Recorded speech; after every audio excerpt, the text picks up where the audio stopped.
Keeping Up with Jones, the Lonnie Jones podcast adventure. I am your host, Lonnie Jones. My wife Jackie and I moved to the city of Huntsville in 1986 for me to be a youth and family minister. I have been a minister since 1980. I have served in this community as a police chaplain assigned to a SWAT team since 1992, and I've been in private practice as a licensed professional counselor since 1998. I'm also an adventure educator and an avid outdoorsman. I dabble in rock climbing and I goof around with Brazilian Jiu-Jitsu. Our life has been full of many wonderful experiences and some just outright adventures. I used to write about those things in a little church bulletin article. So now instead of asking you to read those things, we're just going to talk about them in our podcast. And as we talk about them, we're going to talk about the facts. The facts lead to concepts, and the concepts lead to application. One caveat about the facts is, for the most part, we're going to tell you the facts just as they happened. But every now and then, we're going to tell you the way other people have told us they remember it happening with a little bit of embellishment. It's all good, clean fun and for educational purposes. Thank you for listening, and we hope you enjoy Keeping Up with Jones.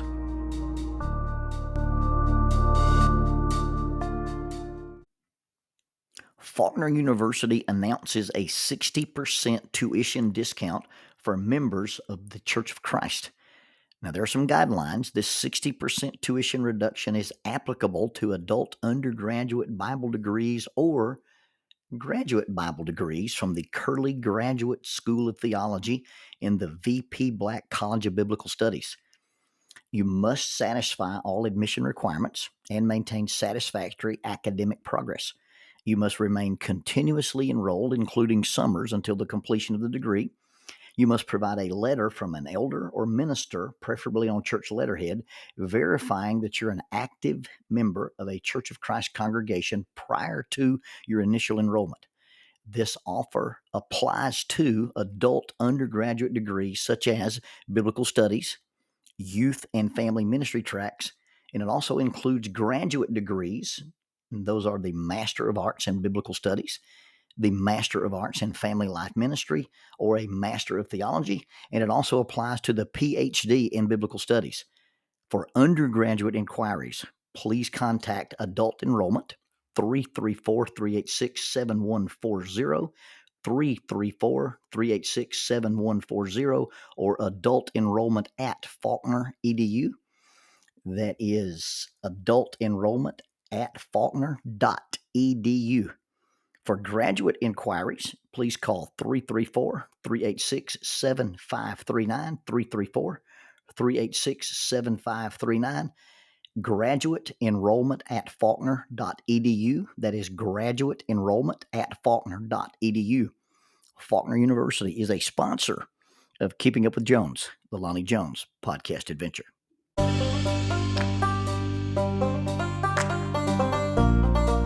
TKM Incorporated in Moss, Tennessee is a construction company that specializes in erosion control, seeding, and soil, hydroseeding, hydromulch, minor excavation, and silt fence. They also provide traffic control and construction signs. Their business is keeping people safe, but their passion, their mission, is they wish that all men could be saved. TKM has adopted the nickname the King's Men because as they serve you, they also serve the King. If they could provide any of their services for you, please contact them at 931-243-3958. That is 931-243-3958. Or you can contact them on the net at tkminc2001 at twlakes.net. That is tkminc2001 at twlakes.net. TKM Incorporated is a sponsor of Keeping Up with Jones, the Lonnie Jones podcast adventure.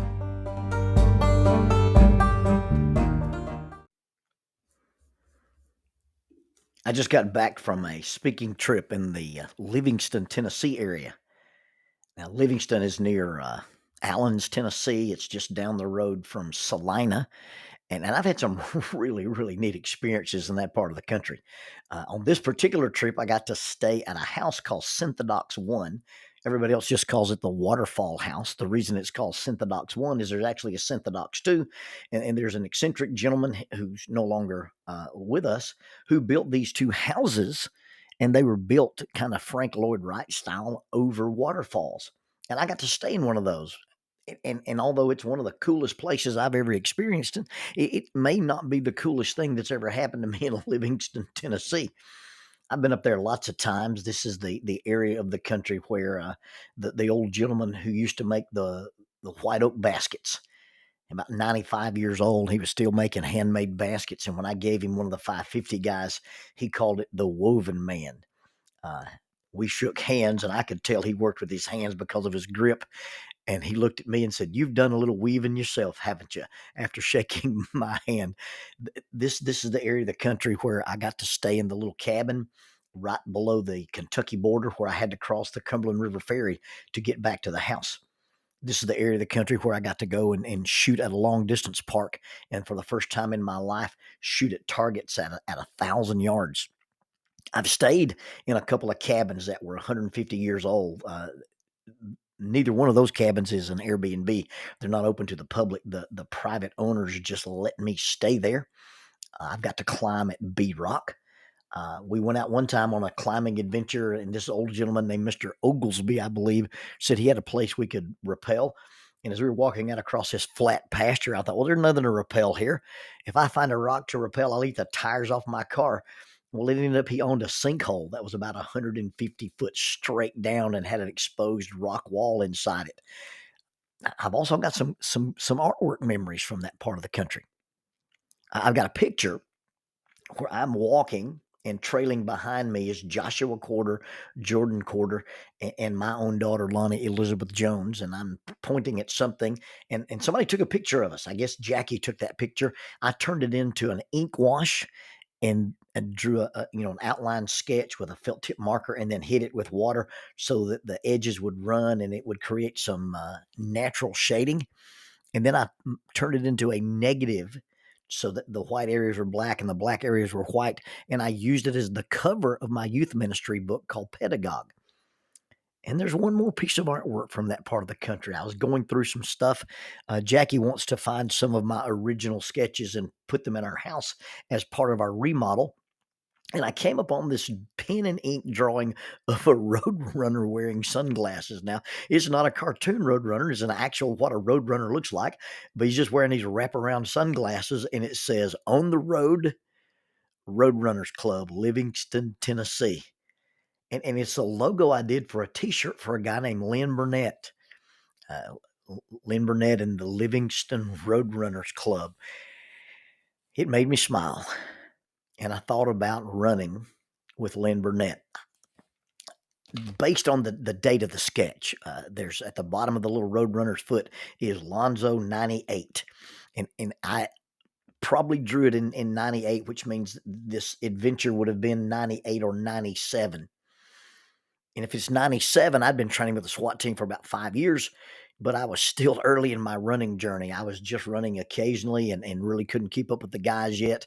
And I would not have considered myself a runner, but I was speaking in the area around Livingston, Tennessee, the Standing Stone State Park area, and around Allen's, Tennessee.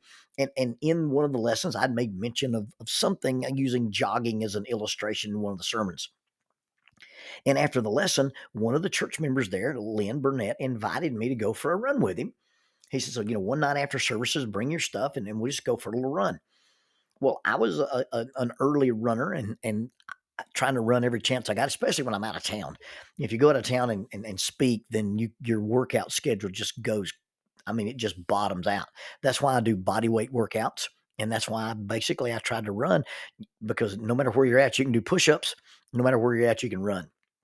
And so Lynn invited me to go with him, and I accepted the invitation. And so one night after church, I changed clothes and met him, and we were going to go down and run one of his loops around the town of Livingston. Lots of things memorable of that particular event. The first thing that I remember every time I think about the event is how badly prepared I was for running with this man. At the time of this podcast, modern time, not talking about 97, 98, but at the time of this podcast, Lynn has run 54 marathons and has run 18 consecutive Boston marathons. I had no business trying to run with this guy. I had no business trying to keep up with this guy. What I would have considered my normal workout, a 3.5 mile run, he would have probably had considered his warm up. But he met me and he took me running. And then, assuming this is 97 or 98, based on the signature of the Roadrunner sketch, I would have been 34, 35 years old. And Lynn would have been much younger as well. And not only would he have been younger, but he would have been faster and stronger at the time. In the 27 years that I've known him, in the 27 years since that trip where we ran together, if he remembers that he outran me, if he remembers that he had to slow up for me, if he remembers he didn't running with me because I was in such bad shape, if he remembers any of that, he's never, ever mentioned it. Even so, every time we get together, if I see him at CYC, if I run into him at another event, or if I go back to the Livingston area and visit with him, every time we get together, we reminisce about the one time we ran together. It was after dark, and it was summertime. As he glided along effortlessly and I plodded along the Salina Highway or either Bradford Hicks Drive, we began to be heckled by the locals. There were loud cars. There were a few shouts. There might have been a few obscenities. I was breathing so hard I couldn't really hear. But the most memorable thing about that was the beer bottle that came sailing past us. And yes, it was close enough that you could tell it was a beer bottle. I'm not sure if it was aimed at us or if the thrower threw it being unaware of our presence on the shoulder of the road. But nonetheless, the beer bottle came whizzing past our heads. And in all my running, and in all his running, neither of us had ever had a beer bottle thrown at us. My understanding of the physics of this is that if the car, which the beer bottle was launched from, was doing 40 miles an hour, then the bottle itself was doing 40 miles an hour as it hurled past us. A glass projectile doing 40 miles an hour, well, to quote a famous bad guy I saw one time, will, quote, ruin your weekend. To quote another, studies have shown that empty beer bottles, when thrown, have enough impact energy to potentially fracture the human skull, according to Science Direct Study. My question is, who studies this? How does this actual study play itself out? Flyers go up around campus. Seeking subjects for research study. Must have good dental insurance. Please apply at the physical science lab. Our control group will stand and no bottle will be thrown, while our test group will play dodge bottle and then visit the x-ray room. In simple terms, simple math terms, the velocity of the object in meters per second squared multiplied by half the mass in kilograms will yield the kinetic energy in joules. An empty beer bottle has a mass of 0.45 kilograms and moving at 40 miles per hour or 17.88 meters per second equals 71.73 joules. And assuming it only traveled 1 meter to impact, then the 71.73 newtons of force, or like being hit with about 16 pounds. If the distance was shorter, the impact force would actually be significantly higher. Hey, Jules, want to ruin your day with a beer bottle? I mean, unbelievable. Well, the beer bottle traveling at the speed of the car and with the potential impact of 71.73 newtons of force did not hit us. But the potential for damage was the same regardless of the intent or the impact or lack thereof. The fact that it was aimed or not aimed is inconsequential. The fact that it missed made all the difference in the world. One of us would have been hurt, and hurt badly. And neither of us were hurt. It sort of hurt my feelings. It actually made me quite mad. but it did not stop our run. In fact, when talking about this, Lynn said he always thinks of our running together and dodging beer bottles. And he says, I always come up with the idea that no matter what Satan throws at you, you still need to finish your race.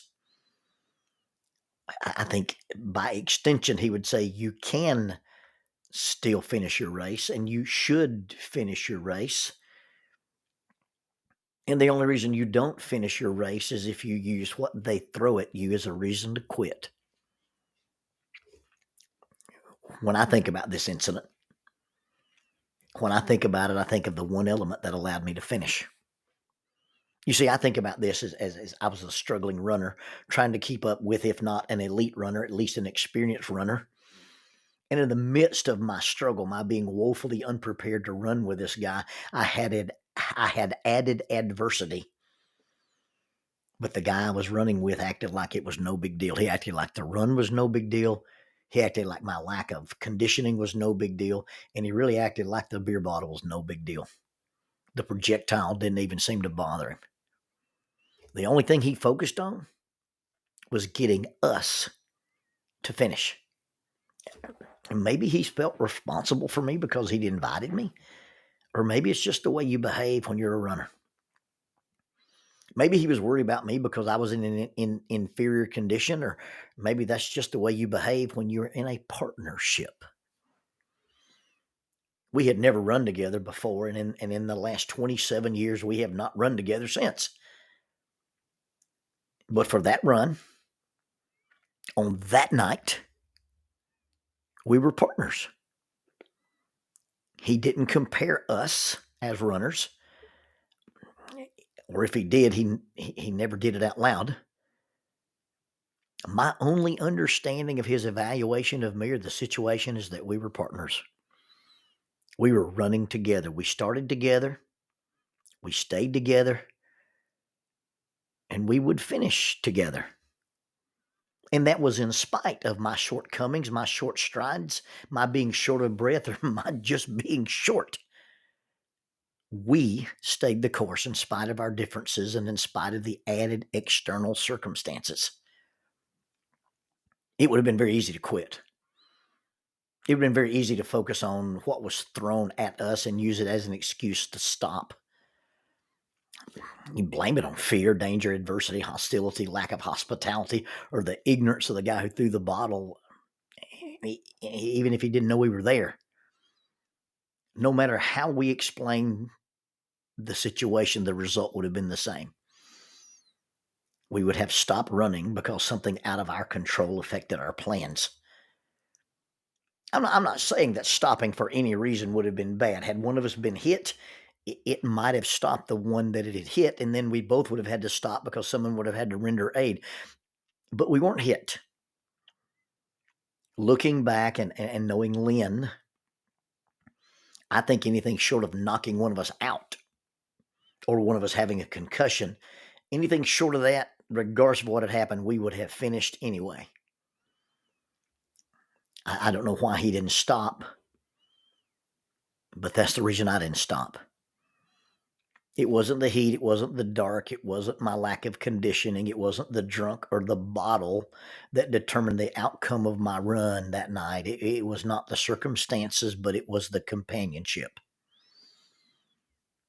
It was not where I was running. It's not when I was running. It's not how I was running or what was happening to me as I was running. The deciding factor, the difference in quitting or finishing, came down to one thing, and that was who was running beside me. Be careful what you run towards. Be careful what you run from.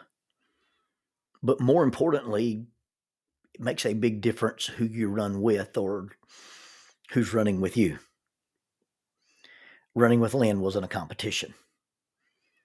Running with Lynn didn't make us bottle proof. They threw the bottle at him too. But running with Lynn meant that we were in this together, and we were together not because I could keep up with him, but because he didn't leave me. There's an imagery in Christianity, and it shows Christians as runners. Paul talks about running with the games, and James talks about running with perseverance, or talks about perseverance. He doesn't talk about running, but it talks about perseverance. The Hebrew writer talks about running with perseverance. And usually when we talk about running, we focus on the discipline. We talk about the reward. We talk about the finish. But in all the 27 years after having run with Lynn, or having Lynn run with me, I think about it in the terms of these promises in Scripture. Jesus is quoted as saying, I will never leave you nor forsake you. And then the Hebrew writer says, the Lord is my helper. I will not fear. What can man do to me? Or if you'd like to paraphrase that, if Jesus is running by my side, I don't care what they throw at me.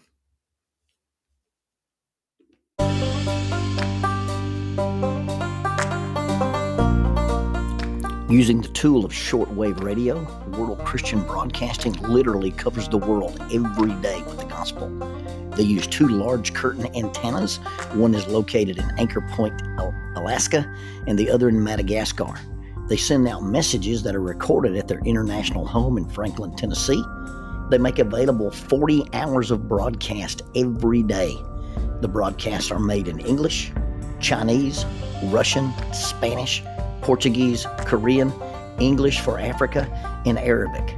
They would love for your group to visit them. You can bring your ladies group, your youth group, or your men's group. Just give them a call at 615-371-8707, 615-371-8707, or you can go to 3W's and a dot, worldchristian.org, find the Donate Here button, and make a financial contribution to support this work that literally covers the world every day with the gospel. World Christian Broadcasting, in cooperation with Keeping Up with Jones, the Lonnie Jones podcast adventure.